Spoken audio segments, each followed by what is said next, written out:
On a cold, rainy night in Michigan, a tragic incident unfolded that would forever change the lives of everyone involved. It was November 2nd, 2013. The wind howled through the dark streets of Dearborn Heights as the rain poured down in sheets, turning the roads slick and treacherous. On this night, 19-year-old Renisha McBride would find herself in a life-altering situation, one that would not only take her life, but also raise difficult questions about fear, race, and responsibility. Renisha had just been in a car accident on a desolate, isolated street. Dazed and injured, with a concussion and a badly hurt hand, she somehow managed to crawl out of her vehicle. She was disoriented, confused, and desperately in need of help. The world around her felt like a blur, her mind spinning from the crash and the shock of what had just happened.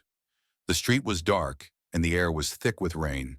In that moment, Renisha was not just a young woman with an injured body, but a frightened soul trying to make sense of an overwhelming situation. With her vision blurry, she began to stumble down the road, seeking some kind of refuge or assistance. Her body was battered, but her spirit was still driven by the need to survive. It was at this moment of vulnerability that she came upon a house, her last hope for help. Desperate, she walked up to the door and began pounding on it, pleading for someone to let her in. She didn't know whose home it was or what awaited her behind that door. She simply needed someone to hear her. What happened next would shake a community to its core. The homeowner who answered that door was 54-year-old Theodore Wafer, a man who had lived in Dearborn Heights for years. What transpired in that brief moment would lead to an unexpected and devastating outcome. When Theodore opened the door, instead of finding a frightened young woman pleading for help, he was confronted by someone he later claimed appeared as a threat, a stranger, soaking wet, disoriented, and panicked. Without thinking or perhaps reacting out of fear, Theodore found himself face to face with Renisha, and in an instant, his finger was on the trigger of a shotgun. The sound of a gunshot rang out into the night, echoing through the quiet neighborhood. At 4:30 a.m., the Dearborn Heights Police Department received a chilling 911 call. "I just shot somebody on my front porch." Theodore's voice trembled as he spoke to the operator. What followed was not just a tragic loss of life, but a long and complex investigation that would lay bare questions of race, self-defense, and the limits of human judgment. Theodore Wafer's story was one of a man who was scared, confused, and in the heat of a moment did something that would change everything. He told police that it was an accident.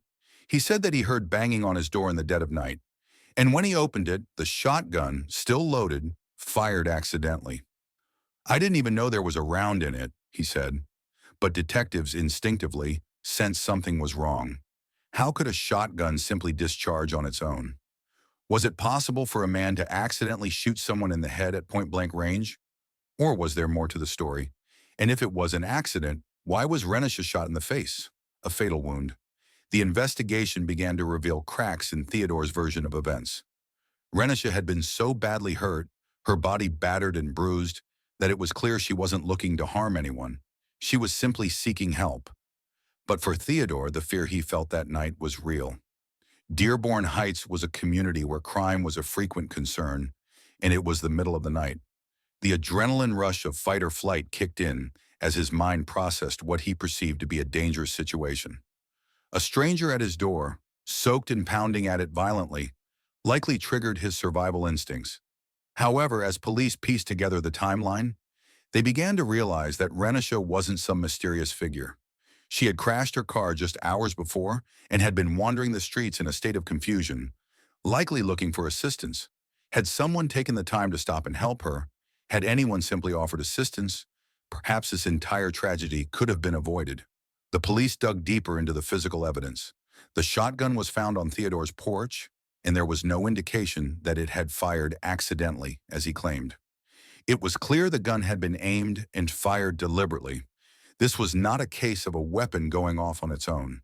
The angle of the shot and the nature of the wound told a different story, a story of fear, but also of recklessness and perhaps anger. As the case went to trial, the community's grief deepened. On September 3, 2014, Theodore Wafer was found guilty of second-degree murder, manslaughter, and felony firearm charges. The court ruled that his actions had not been accidental. That fateful decision to grab the shotgun, open the door, and fire without. Theodore Wafer, who shot Renisha, was sentenced to 15 to 30 years for second-degree murder, with concurrent sentences for manslaughter and a firearm charge. His defense team later had the manslaughter charge vacated, but the murder conviction stood. In 2022, he was resentenced to the same term. This case wasn't just about a shooting, it was about the dangerous power of fear and bias.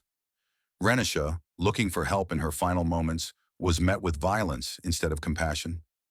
Wafer, frightened in the dark, reacted with deadly force.